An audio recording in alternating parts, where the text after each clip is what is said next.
What's the secret to happiness? Some say money, others say love. But what if the answer is Canada? Year after year, this country ranks among the happiest in the world. But it's not just the maple syrup or the breathtaking views. There's a deeper psychology at work here. So what makes Canadians so content? And what can the rest of the world learn from them? Imagine living in a place where you trust your neighbors, your government, and even strangers. That's Canada. Studies show that social trust, the belief that most people are honest and fair, is a huge predictor of happiness. And Canadians have it in spades. In a 2023 study, over 70% of Canadians said they trust their fellow citizens. Compare that to only 30% in some other Western nations. This isn't just politeness, it's a psychological safety net. When you believe the system works, you stress less. Here's a radical idea. What if you never had to worry about going bankrupt from a hospital bill? In Canada, healthcare is a right, not a privilege. That means less anxiety, less stress-induced illness, and longer life expectancy. Psychologists call this security happiness, the calm that comes from knowing you won't be financially ruined by an accident or illness. For Canadians, that safety net is baked into their national identity. Canada doesn't just tolerate diversity, it thrives on it.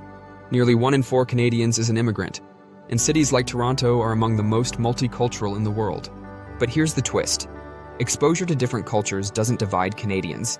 It makes them more adaptable and open-minded.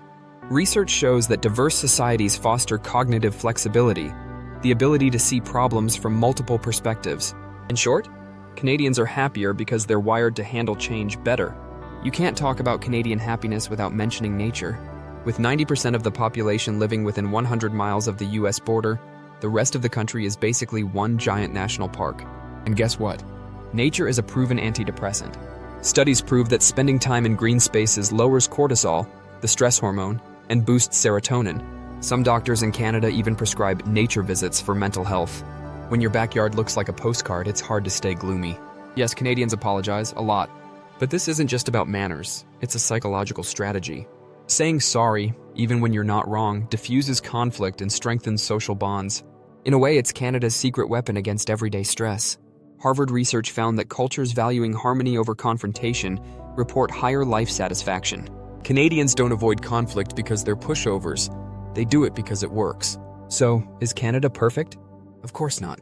But their recipe for happiness, trust, security, diversity, nature, and harmony, is backed by science.